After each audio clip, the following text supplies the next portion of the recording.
Welcome back to World Crisis Radio. We're talking to Dan Abramson. Dan, we have very limited time. I just want to ask you one last question. If they don't get the 6 candidates, is it somehow they're saying we've got to have 6 or we won't have any, or we're going to try to get 6, but if we get 1 or 2, we'll go with them? And did anybody confront Nader? Why don't you run, Nader? Or Cornel West would be a very attractive candidate. Hey, Cornel West, why don't you run? Yeah, and what they've said is that they want 6 candidates. They actually said in the press release, if you want to run, you should submit your name to us.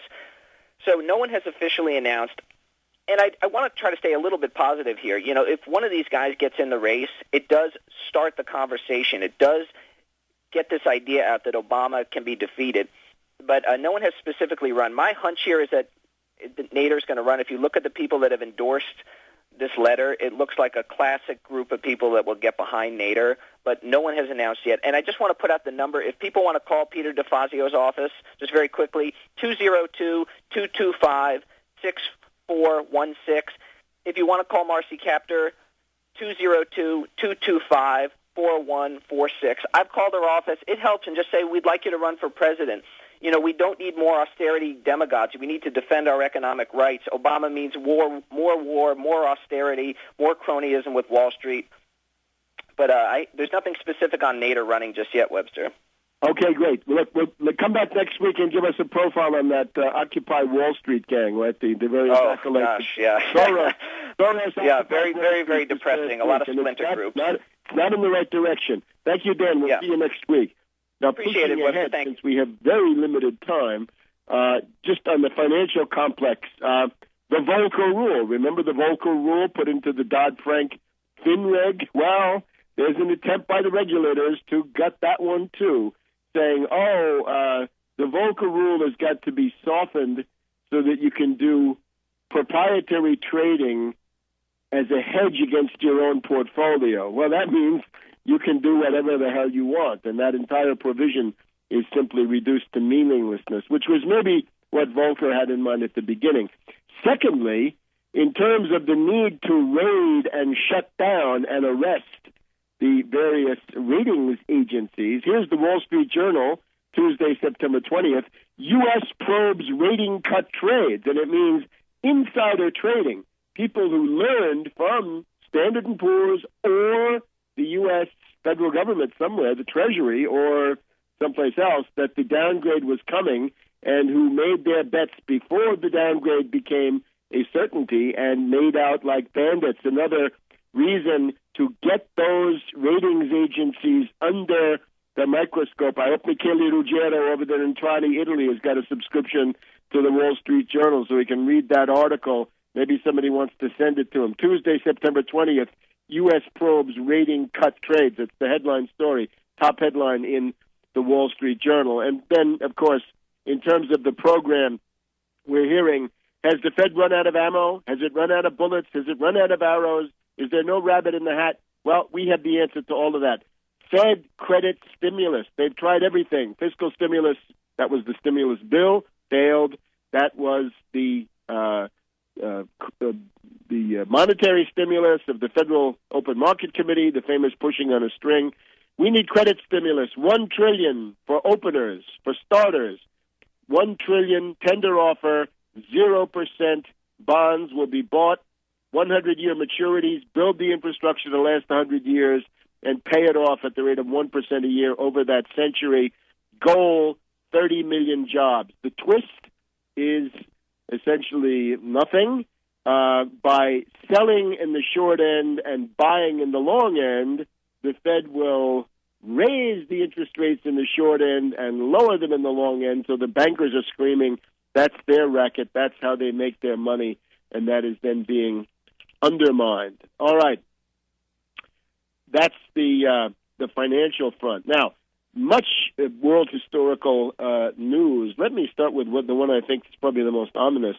The Washington Post of this morning, Friday, September 23rd, United States claims that Pakistan is behind the attacks, the recent attacks in Afghanistan. And they say that Pakistan, the ISI and the Haqqani network are working together, that the Haqqani network is an arm of the ISI-controlled Haqqani network. Now, this is the usual garbage. We know how this works, right? The U.S.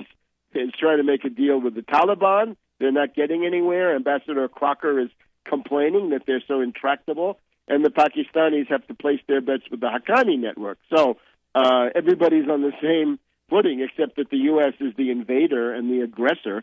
So that it makes it all clear. Where does this charge come from?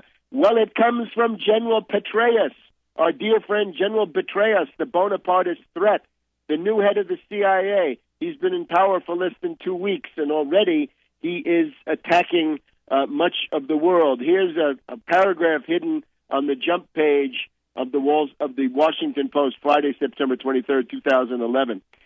CIA Director David H. Petraeus provided the ISI chief, Lieutenant General Ahmed Shina Pasha, with specific evidence of Haqqani involvement in the embassy attack when they met at CIA headquarters this past Tuesday, according to a second official who was not authorized to discuss intelligence matters. No U.S. citizens were harmed in the attack. But it's coming from Petraeus.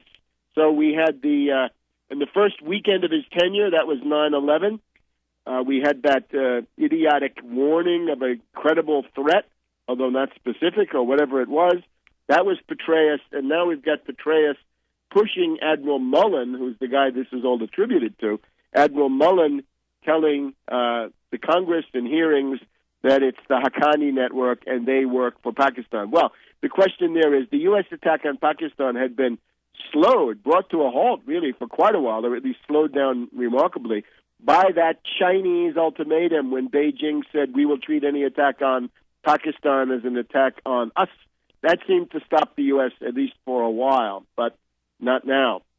Now, at the United Nations General Assembly, certainly every person of goodwill has to support the Palestinians in their demand for a state. So Abu Mazen, President Abbas of the Palestinian Authority, has been able to hang tough. That's good. He didn't cave. I mean, when you're talking about whether you exist or not, it's hard to compromise that you don't exist. So they want to exist. We're always hearing that the Palestinians have to recognize the Israeli right to exist. Why don't the Israelis also recognize the Palestinian right to exist? This is what they refuse to do.